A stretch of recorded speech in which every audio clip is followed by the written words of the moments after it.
नमस्कार, बिहार मिथिला न्यूज़ में आपका स्वागत है। मैं हूं मनोज।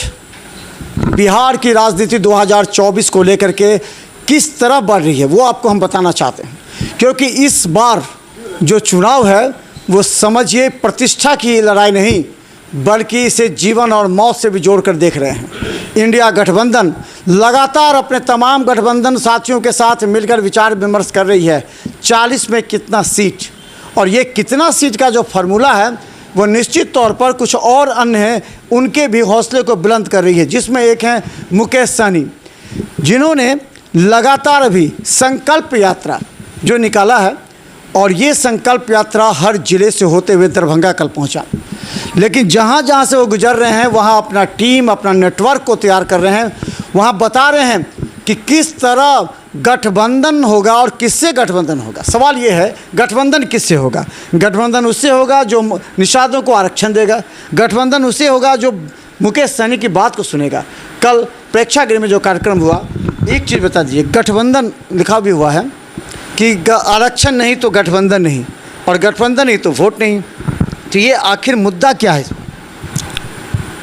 हमारे नेता माननीय मुकेश सहनी जी, उनका अपना ये प्रोग्राम है संकल्प यात्रा। इस संकल्प के अंतर्गत वो अपने नेटवर्क को मजबूत करते जा रहे हैं, अपने कार्यकर्ताओं को जागरूक करते जा रहे हैं, अपने वोटरों को, अपने समाज को मजबूत करते जा रहे हैं, ताकि आने वाले समय में उनको राजनीतिक लाभ उसका मिल सके। और गठबंधन की बात जहाँ तक है तो उनका सीधा मानना है कि जो गठबंधन का जो हमें आश्वासन देगा, या जो गठबंधन में जो आरक्षण का आश्वासन जो पार्टी देगी, है ना, उसी के साथ हम गठबंधन करेंगे। देखिए, हमारे साथ बद्री पूर्वे हैं।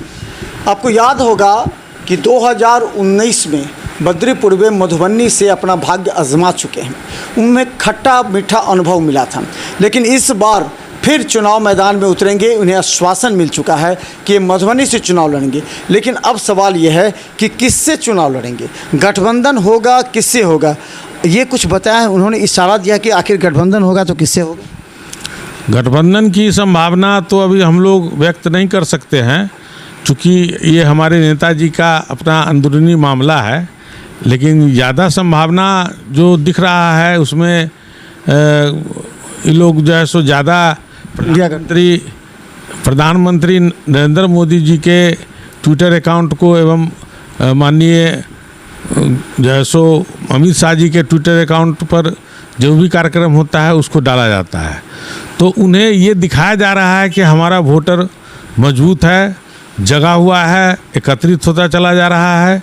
इसलिए हमें ज़्यादा से ज़्यादा सीट बिहार, यूपी और झारखंड में दिया जाए, ताकि हम सभी सीट पर जीत करके लोकसभा में अपना प्रतिनिधित्व रख सकें और आरक्षण के लिए आवाज़ उठा सकें। अच्छा, ये लोग कह रहे हैं कि अभी जो मुकेश सहनी सीट यात्रा है, यानी ये दबाव डालने के लिए गठबंधन को, यानी अभी वो इंडिया गठबंधन पर भी दबाव डाल रहे हैं, नीतीश कुमार पर भी दबाव डाल रहे हैं, और इस तरह अगर कहें तो नरेंद्र मोदी की जो भाजपा की टीम है उस पर भी दबाव डाल रहे हैं। तो ये न्याय यात्रा है या सीट यात्रा है?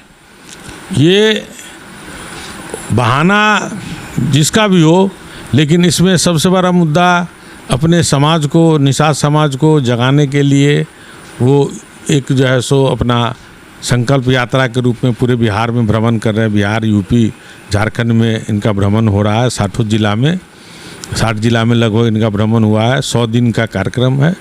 इसमें लगभग वो 90 दिन कार्यक्रम कर चुके हैं, और उसी वोट को एकत्रित करके जो समाज इनका बिखरा हुआ है, जो दूसरी पार्टी का मानना है कि इस समाज के लोग वोट अपना बेच लेते हैं, उन लोगों को जगा के संकल्प दिला के कि अपना वोट न बेचें, एक रोटी कम खाएं और अपने बच्चे को पढ़ावे लिखावें।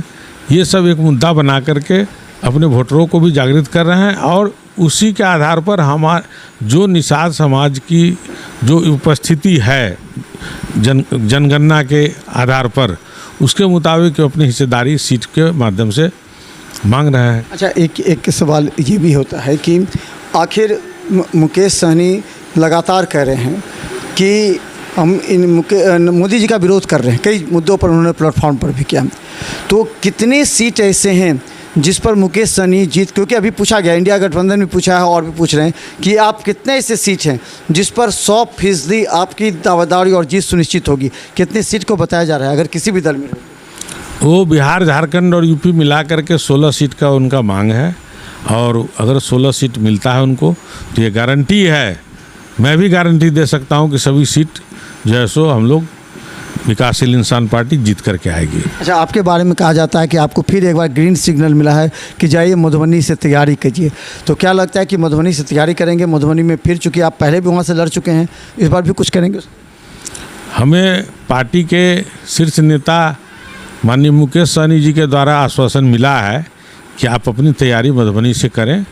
हमारा गठबंधन जिस भी दल से होगा तो मधुबनी सीट, मधुबनी, मुजफ्फरपुर और खगड़िया, जहाँ से पिछले लोकसभा चुनाव में चुनाव लड़े थे, वो 3 सीट तो निश्चित है कि मिलेगा ही। इसके अलावा जो जहाँ का सीट मिले, लेकिन अपनी तैयारी आप मधुबनी से कीजिए, इसलिए मैं अपना लगा हुआ हूँ तैयारी में। अच्छा, ये एक चीज़ और है, मुकेश सहनी आए थे कल दरभंगा, तो उन्होंने कौन कौन से मुख्य बातों को फोकस किया है, कौन कौन सी बातें बताई है अपने कार्यकर्ताओं को, नेताओं को, ताकि उस मुद्दे को? सबसे बड़ा मुद्दा तो अपने समाज को वो जगाए हैं कि आप अपना वोट को बेचिए मत, और एक रोटी कम खाइए लेकिन बच्चे को ज़रूर पढ़ाइए।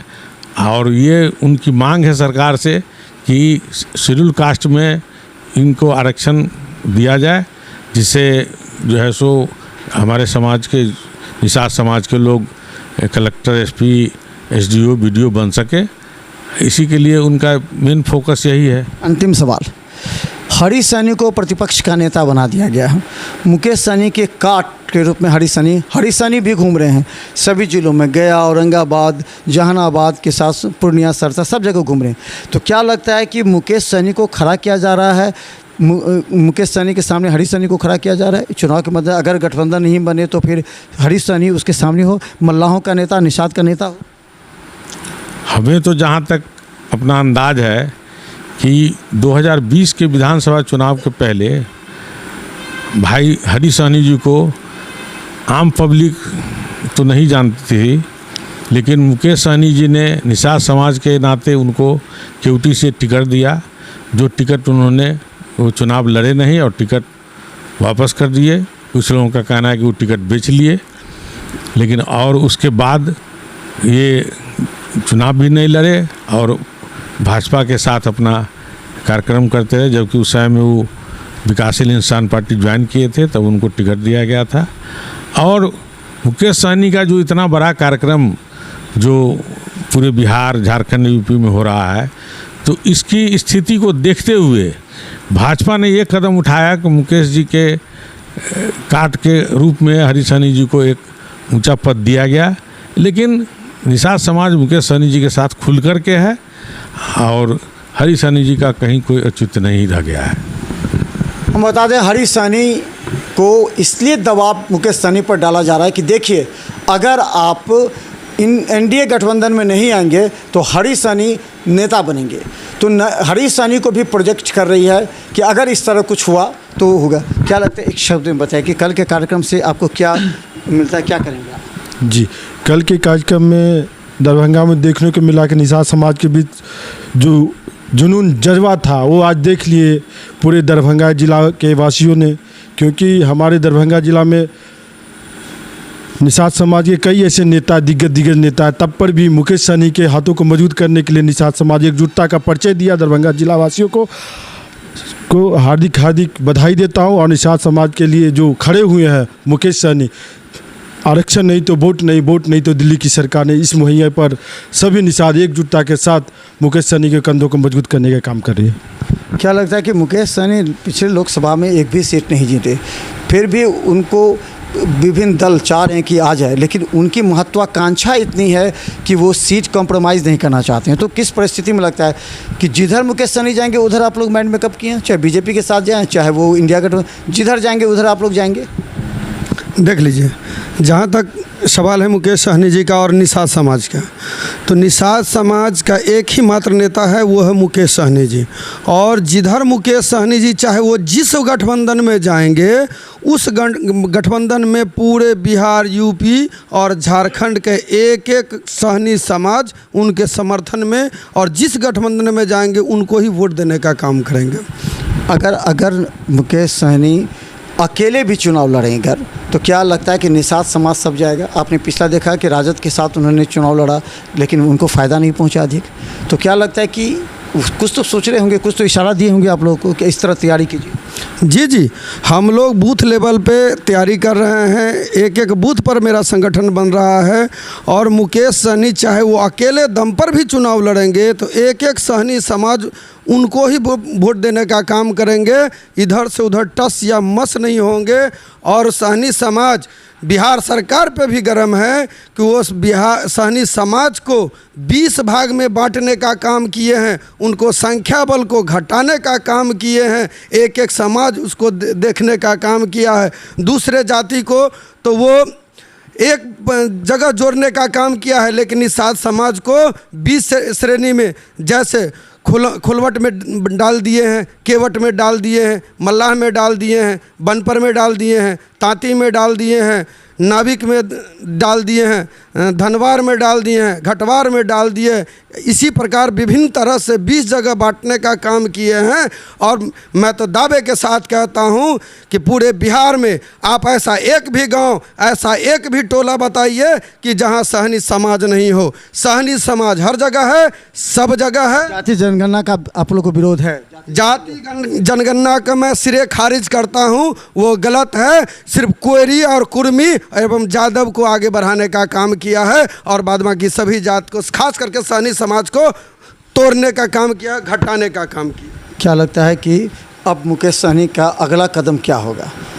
इस जन यात्रा ख़त्म हो जाएगी जब संकल्प यात्रा, तब क्या करेंगे वो मुकेश सहनी जी? हाँ, अभी तो अपना पार्टी मजबूत करने में लगे हुए हैं। अपना कार्यकर्ता और अपना जो मल्लाह समाज के लोग हैं उनको एकजुट कर रहे हैं। सब सोए हुए तो उनको जगा रहे हैं। ये लोग सब लोग मिल के एक हो जाएंगे तब अपना निर्णय मुकेश सहनी जो लेंगे वो हम लोग साथ में रहेंगे उनको। तो हम बता दें आज समीक्षा हो रही है। देखिए सभी नेता बैठे हुए हैं। कल मुकेश सहनी का कार्यक्रम हुआ था। कल के कार्यक्रम की समीक्षा हो रही थी कि मुकेश सहनी के इस कार्यक्रम का पूरे दरभंगा और मधुबनी में क्या असर जाएगा। बड़े बड़े बैनर में बद्री पूर्वे और मुकेश सहनी के साथ वाली तस्वीर लगी हुई है और ये कहा जा रहा है कि बद्री पूर्वे मधुबनी से चुनाव लड़ेंगे। उनकी तैयारी भी प्रारंभ हो गई है। इस परिस्थिति में मुकेश सहनी जहां भी संकल्प यात्रा के दौरान जा रहे हैं वहां टटोल रहे हैं अपने कार्यकर्ताओं और नेताओं के साथ मिलकर कि कौन सा सीट सबसे बेहतर होगा। और ये जो उनका संकल्प यात्रा ख़त्म होगा उसके बाद जो उन्हें सूचना मिलेगी कि कौन सा सीट पर 100% जो मुकेश सहनी की पार्टी वीआईपी है वो जीत सकती है, उसके बाद वो बार्गेनिंग कर सकते हैं, चाहे एनडीए से हो चाहे इंडिया गठबंधन से हो। लेकिन मुकेश सहनी अभी से ही चुनावी रणनीति में जुट गए हैं जिसका असर इंडिया और एनडीए गठबंधन पर साफ दिख रहा है। हम भी जनता के बीच जाएंगे और सुनाएंगे कि आखिर देखें निषाद समाज हरीश सहनी की तरफ है या मुकेश सहनी की तरफ। देखते रहिए बिहार मिथिला न्यूज़। यूट्यूब में भी सब्सक्राइब कीजिए और टीवी चैनल GTPL और सिटी केबल पर। धन्यवाद।